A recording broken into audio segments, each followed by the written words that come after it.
Assalamualaikum warahmatullahi wabarakatuh. Sobat-sobat semua, saya Refli Harun. Dalam kesempatan ini saya ingin memperkenalkan YouTube Zulkarnain Al Maduri. Ya, jadi Zulkarnain Al Maduri Channel. Banyak kajian tentang sunnah. Mudah-mudahan sobat-sobat semua berkenan untuk mampir ke channel ini ya untuk kebaikan kita bersama. Wassalamualaikum warahmatullahi wabarakatuh. Bismillahirrahmanirrahim. Assalamualaikum warahmatullahi wabarakatuh. Kembali bersama Zulkarnain Al Maduri. Kali ini yang akan saya angkat tentang salawat nariyah ya, suara Muhammadiyah. Wah, tentunya dengan teksnya Anda tinggal baca. Salawat nariyah ini marak di Indonesia. Bagaimana sebenarnya salawat nariyah ini? Dan menjadi amalan yang menurut mereka bisa mendatangkan pahala berjuta-juta pahala, bahkan bisa membuat orang kaya raya. Wah, ya, sugesti dalam penawaran salat wahidiyah ini, salawat nariyah ini luar biasa. Iya, nanti juga ada namanya salawat wahidiyah. Salat wahidiyah ini, waduh, parah juga ya. Nah, ini salawat nariyah. Jadi kalau salawat nariyah ini sebenarnya namanya nariyah ya. Cuman kalau diterjemahkan disebut salawat nariyah, wah, gawat. Saya tidak ingin menerjemahkan itu. Kalau diartikan salawat nariyah. Ya. Nah, ini bagaimana pendapat Muhammadiyah tentang salawat nariyah? Jadi sebenarnya sudah lama. Bagaimana tentang salawat nariyah menurut pendapat Muhammadiyah? Dijawab oleh tim, nah ini ya biasanya salawat nariyah ini, kumpulan salawat nariyah, yaitu dokumen Jawa Tengah bersalawat. Salawat nariyah dimulai dengan pertanyaan, Assalamualaikum warahmatullahi wabarakatuh. Katanya, itu pertanyaan ke Majelis Tarjih Muhammadiyah. Di kabupaten kami Indragiri Hilir Provinsi Riau, pemerintah daerah menganjurkan instansi, kantor, sekolah dan organisasi-organisasi lainnya untuk membaca sholawat nariyah sebagai pembuka dalam berbagai acara seperti rapat, diskusi, upacara, belajar bagi anak sekolah dan lain-lain. Wow. Bahkan sholawat nariyah itu diperlombakan bagi anak-anak sekolah mulai dari tingkat TK sampai SMA, baik negeri maupun swasta, tak terkecuali sekolah Muhammadiyah. Wow, ini luar biasa. Ini pemerintahan Provinsi Riau ini, mudah-mudahan tidak benar ya. Dari beberapa buku yang ada, seperti Mantan Kiai NU Menggugat Sholawat dan Zikir Syirik karangan Haji Mahrus Ali, pengantar oleh Kiai Haji Muhammad Hamidi LC, dan buku Al-Firqatun Najiyah Jalan Hidup Golongan Selamat mengatakan bahwa sholawat nariyah itu adalah suatu perbuatan syirik. Kemudian mohon penjelasan dan bagaimana sebaiknya Muhammadiyah bersikap demikian. Atas perhatian kami ucapkan terima kasih. Itu. Wassalam warahmatullahi wabarakatuh. Dr. Andes Karnidi MPD, Sekretaris PDM Indragiri. Jadi Sekretaris PDM ini lama pertanyaannya sudah. Peristiwa ini tahun 2015, berarti sekitar 7 tahun yang lalu ya. Terima kasih atas pertanyaan saudara. Masalah sholawat memang salah satu hal yang menjadi perbedaan pendapat di tengah masyarakat. Perlu diketahui bahwa di masyarakat banyak beredar sholawat kepada Nabi Sallallahu Alaihi Wasallam yang ditulis orang baik berdasar kepada kitab-kitab hadis maupun susunan penulisnya sendiri. Di antaranya ada yang berlebih-lebihan, bahkan ada yang menyimpang. Disebutkan dalam kitab Khazinatul Asrar halaman 179 dijelaskan bahwa salah satu solawat yang mustajab ialah solawat tafrijiyah Qurtubiyah yang disebut orang Maroko dengan solawat nariyah, karena jika umat Islam mengharapkan apa yang dicita-citakan atau yang ingin menolak yang tidak disukai, maka mereka berkumpul dalam satu majelis untuk membaca solawat nariyah ini sebanyak 4.444 kali. Kemudian tercapailah apa yang dikehendaki dengan cepat bi'idznillah. Selain itu, Imam Dainuri mengatakan bahwa siapa yang membaca salawat ini sehabis salat fardu sebanyak 11 kali serta digunakan sebagai wiridan, maka rizkinya tidak akan putus. Di samping ia akan mendapatkan pahala, kedudukan dan tingkatan orang yang kaya. Sekarang pernyataan di atas tentu saja tidak mempunyai dasar yang kuat, apalagi jika diperhatikan hafal bacaan dan kandungan makna yang ada di dalam salawat nariyah. Lafal salawat nariyah adalah sebagai berikut. Nah, ini dulu saya waktu SD juga sering baca ya, karena tidak tahu gitu. Waktu masih di pesantren itu. Bacanya begini, saudara. Allahumma salli salatan kamilatan wa sallim salaman tamman ala sayyidina Muhammadin alladhi tanhalu bihil uqad wa tanfariju bihil kurab wa tuqda bihil hawaij wa tunalu bihil raghaib wa husnul khawatim wa yustasqal ghamam biwajhil karim wa ala alihi wa sahbihi adada kulli ma'lumin laka. Ya Allah, limpahkanlah keberkahan dengan keberkahan yang sempurna dan limpahkanlah keselamatan dengan keselamatan yang sempurna untuk penghulu kami Muhammad, yang dengan beliau terurai segala ikatan. Jadi yang dengan beliau terurai segala ikatan, hilang segala kesedihan, dipenuhi segala kebutuhan, kemudian dicapai segala keinginan dan kesudahan yang baik, serta diminta hujan dengan wajahnya yang mulia. Dan semoga pula dilimpahkan untuk segenap keluarga dan sahabatnya sebanyak hitungan setiap yang engkau ketahui. Wow. Jika diperhatikan dari segi isi, maka akan ditemukan beberapa kejanggalan pada salawat ini. Bahkan dapat menjurus kepada kesirikan, terutama pada lafal. Nah, ini lafalnya saudara, lihat nih lafalnya ya. Tanhallu bihil uqadu wa tanfariju bihil kurabu wa tuqda bihil hawaij wa tunalu bihil raghaib. Nah, yang dengannya, maksudnya dengan Rasulullah sallallahu alaihi wasallam, segala ikatan menjadi lepas, dan dengannya segala kesedihan akan hilang, dan dengannya segala kebutuhan akan terpenuhi, dan dengannya segala keinginan akan tercapai. Jadi menurut salawat nariyah di atas, yang dilepaskan ikatan, kesulitan, menghilangkan kesedihan, mengabulkan segala keinginan adalah Rasulullah sallallahu alaihi wasallam, bukan Allah Subhanahu wa taala. Padahal yang dapat menghilangkan ikatan, menghilangkan bencana, memenuhi kebutuhan, mengabulkan keinginan dan doa hanyalah Allah Subhanahu wa taala. Hal ini dapat menjurus kepada syirik dan bertentangan dengan firman Allah.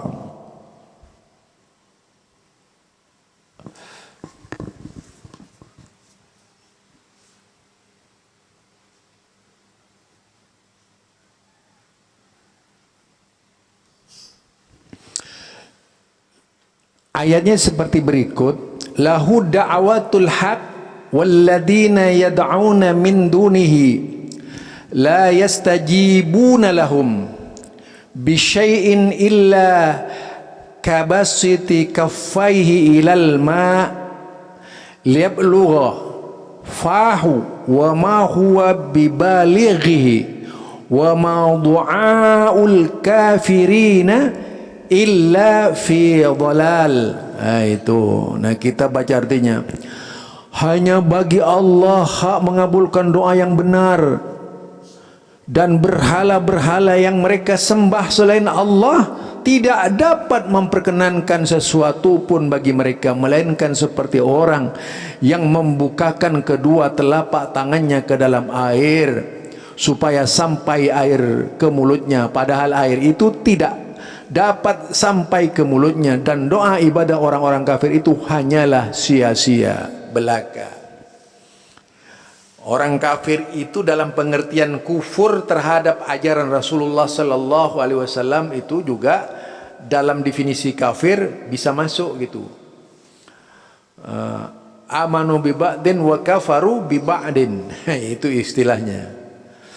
Nah, jika di dalam salawat nariyah disebutkan bahwa Nabi Muhammad sallallahu alaihi wasallam mampu menguraikan segala ukatan, mampu melepaskan segala ikatan dan menghilangkan segala kesedihan, maka hal ini tidak bisa dibenarkan karena Al-Quran menyeru kepada beliau untuk berkata, yaitu Qul la amliku li nafsi naf'an wala dharran illa ma syaa Allah walau kuntu a'lamul ghaiba la istakthartu minal khair wa ma massani as-su' la istakthartu minal khair wa ma massani as-su' in ana illa nadhir wa bashir liqaumin yu'minun.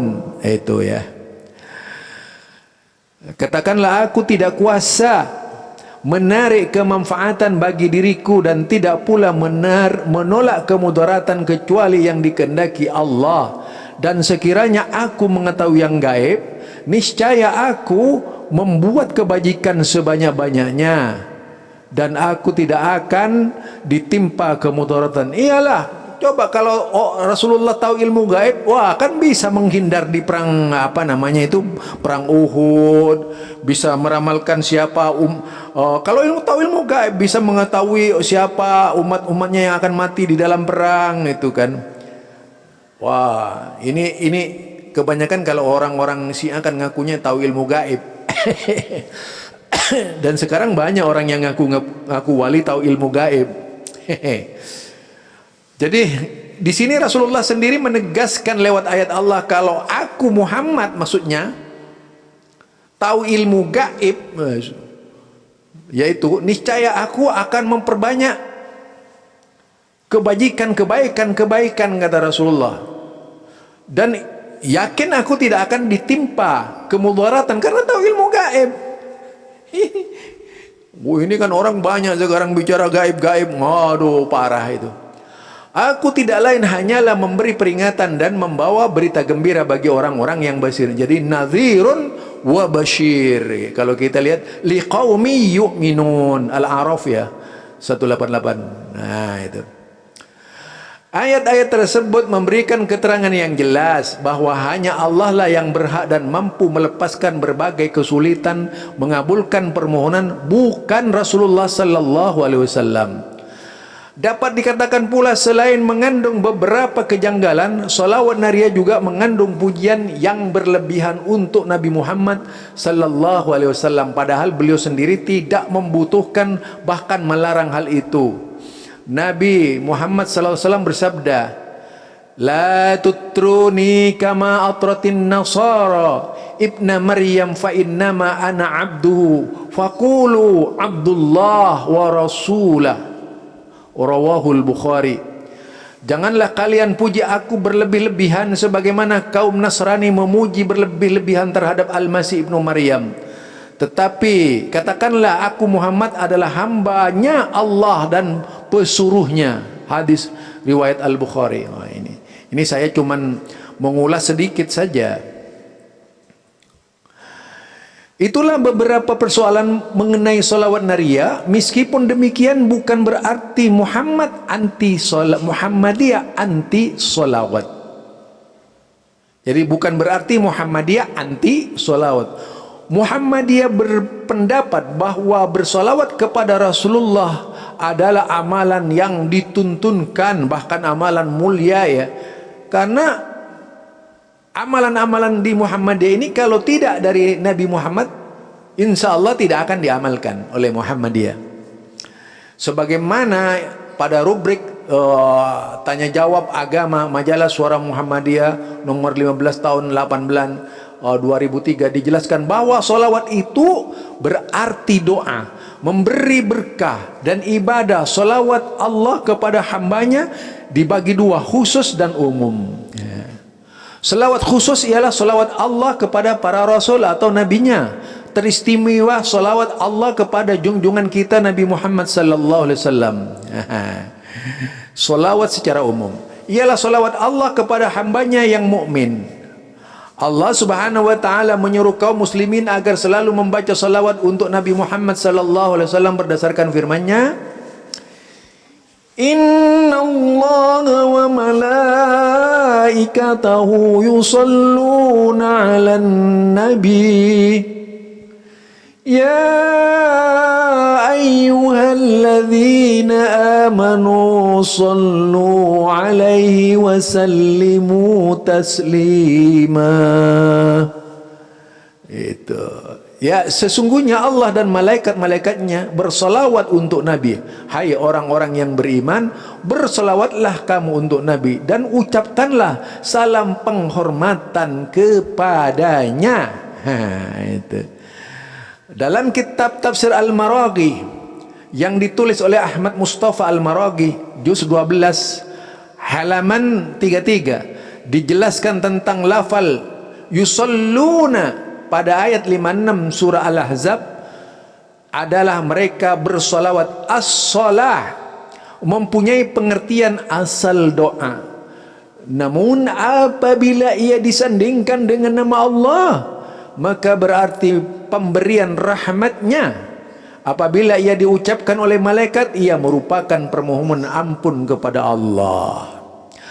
Apabila diucapkan oleh manusia, berarti bentuk pemujaan dan permohonan doa kepada Allah. Jadi manusia melakukan as-salah, ibadat salat, artinya manusia sedang bermunajat, berdoa dan memohon kepada Allah untuk dirinya. Begitu pula jika manusia mengucapkan salawat atas Nabi, berarti ia sedang memuji Nabi sallallahu alaihi wasallam serta memohon kepada Allah agar selalu melimpahkan rahmatnya kepada Nabi sallallahu alaihi wasallam dan seluruh umatnya. Adapun dari lafaz salimu pada ayat itu adalah berilah salam penghormatan. Assalam artinya selamat, tidak ada yang cacat, damai, aman, pasrah dan hormat. Itu pengertian yang ditulis oleh Majelis Tarjih Muhammadiyah ya. Surat Al-Ahzab ayat 56 ini menunjukkan perintah kepada orang-orang yang beriman agar bersolawat atas Nabi Muhammad sallallahu alaihi wasallam. Tetapi pengucapan salawat itu harus sesuai dengan aturan yang telah diajarkan oleh Allah dan Nabi sallallahu alaihi wasallam, sebab solawat merupakan doa sekaligus penghormatan kepada Nabi Muhammad sallallahu alaihi wasallam, bukan menjadikan Nabi sallallahu alaihi wasallam sebagai wasilah terkait dengan bentuk atau lafaz salawat yang akan dibaca. Kaum muslimin ada yang menyusunnya sendiri, namun isi dari lafaz itu hendaklah memanjatkan doa untuk Nabi sallallahu alaihi wasallam sebagaimana yang dimaksud oleh ayat tersebut. Adapun bentuk-bentuk atau lafal-lafal salawat yang sahih, jadi adapun bentuk-bentuk atau lafal-lafal salawat yang sahih, maksudnya salawat yang dari Nabi, diriwayatkan dari Nabi sallallahu alaihi wasallam ada yang panjang dan ada pula yang pendek. Bentuk salawat panjang itu seperti dibaca pada duduk tahiyat dalam solat setelah membaca doa tasyahud yang berdasarkan pada hadis berikut. An Abdurrahman bin Abi Layla qala lakini Ka'ab bin Ujrah faqala ala uhdi laka hadiyata sami'tuha minan nabi sallallahu alaihi wasallam faqultu bala fa'ahdi mali faqala sa'alna Rasulullah sallallahu alaihi wasallam faqulna ya Rasulullah kaifa as-salat alaikum kaifa as-salatu alaikum ahlal bait fa inna Allah qad 'allamana kaifa tusallim alaikum qalu qulu Allahumma salli ala Muhammad wa ala ali Muhammad kama sallaita ala Ibrahim wa ala ali Ibrahim innaka Hamidum Majid Allahumma barik ala Muhammadin wa ala ali Muhammadin kama barakta ala Ibrahim innaka Hamidum Majid. Nah, ini solawat paling hebat dibandingkan solawat nariyah yang nggak ada apa-apanya. Kalau ada orang yang mengatakan solawat nariyah dan salawat ciptaan manusia lainnya lebih hebat dari Nabi, itu berarti sudah mau jadi Nabi orang itu. Jadi itu tidak benar. Masa Nabi dilawan dengan salawat-salawat bikinan orang gitu? Sahabat saja ini masih bertanya kepada Nabi. Lah orang sekarang malah mengada-ngada terhadap Nabi Muhammad sallallahu alaihi wasallam. Dari Abdurrahman bin Laila diriwayatkan ia berkata bertemu dengan Ka'ab bin Ujrah. Ia berkata, maukah engkau aku beri hadiah yang aku dengar dari Nabi sallallahu alaihi wasallam? Aku berkata, baiklah, berikanlah kepadaku. Lalu ia berkata, aku bertanya kepada Rasulullah sallallahu alaihi wasallam, ya Rasulullah, bagaimana bacaan salawat atasmu ahlul bait? Rasulullah kemudian apa? Maka sesungguhnya Allah telah mengajarkan kepada kami bagaimana mengucapkan salam atasmu. Beliau berkata, ucapkanlah, yaitu tadi seperti di atas, ya. Nah, dan artinya sudah. Nah, jadi pada sunnah makbulah yang lain, sunnah makbulah ini artinya sunnah yang diterima oleh sunnah yang bisa diterima, sunnah yang kabul, sunnah yang bisa diamalkan.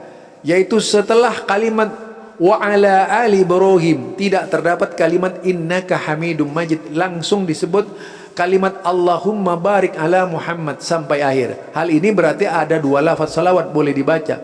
Tapi kalau dilihat lagi macam-macam salawat banyak itu dalam kitab-kitab hadis ya, yang termuat dalam himpunan putusan tarjih Muhammadiyah gitu. Jadi banyak sekali ya diantaranya ini. Anda bisa, nah ini dari Ka'ab bin Ujrah bahwa Nabi membaca salawat Allahumma salli ala Muhammad wa ala ali Muhammad kama sallaita ala Ibrahim wa ala ali Ibrahim wa barik ala Muhammad wa ala ali Muhammad kama barakta ala Ibrahim. Ya, kemudian wa ali Ibrahim innaka Hamidum Majid, tidak pakai fil alamina itu ya. Jadi bermacam-macam.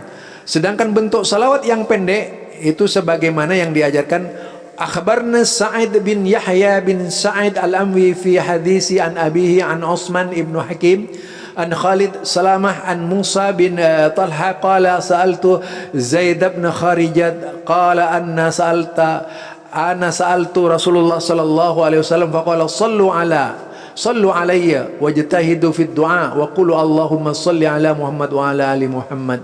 An-Nasai itu salawat pendek ini. Salat pendek yang diajarkan oleh Rasulullah cukup Allahumma salli ala Muhammad wa ala ali Muhammad. Ya Allah, berilah salawat dan atas Muhammad dan atas keluarga Muhammad. Jadi bentuk-bentuk salawat lainnya bisa dibaca dalam berbagai kitab sahih, Bukhari, Sahih Muslim, kitab-kitab Sunan dan Musnad Ahmad bin Hanbal. Itu salawat yang legal semua dari Nabi.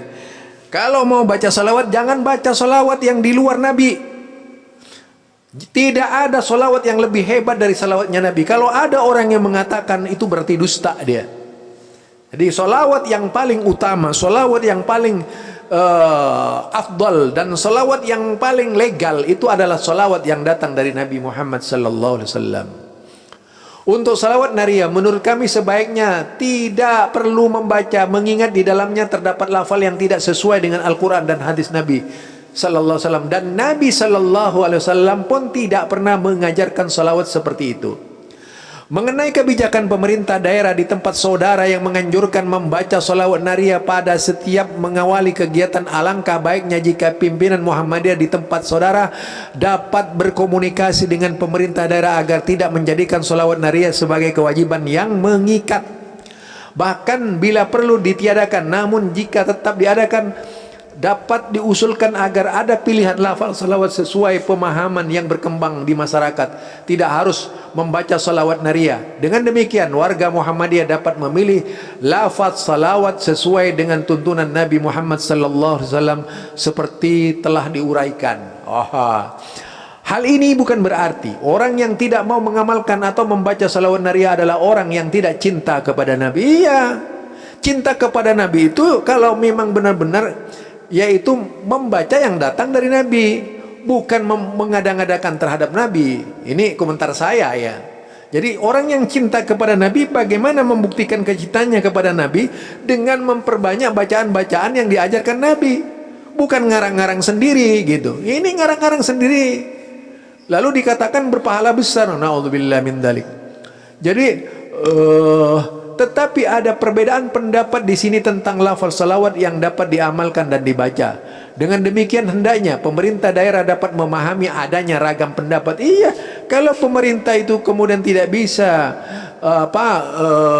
mentolerir ragam pendapat, ya itulah yang akan menyebabkan terjadinya gesekan-gesekan sosial, sehingga dapat membuat kebijakan yang bisa diterima oleh semua orang. Nah itu ya. Jadi barangkali ini dari saya mengenai solawat, bahwa solawat itu menurut Muhammadiyah dari kata misalnya solat yang berarti doa. Jadi kalau orang melaksanakan solat itu berarti mengamalkan doa, aturan yang sesuai dengan yang diperintahkan oleh Rasulullah Sallallahu Alaihi Wasallam. Doa yang penuh aturan itu solat. Ya, jadi istilah doa ini banyak terdapat di dalam Al-Quran. Kata solawat itu, kemudian kata solat itu terdapat di dalam Al-Quran dengan arti yang berbeda-beda. Nah, tentu saja ini jawaban dari saya yang saya ambil dari pimpinan pusat Muhammadiyah, dari yaitu apa namanya, dari suara Muhammadiyah. Mudah-mudahan kita bisa menghindar dari solawat nariyah. Subhanakallahumma wa bihamdika asyhadu an la ilaha illa anta astaghfiruka wa atubu ilaik. Assalamualaikum warahmatullahi wabarakatuh.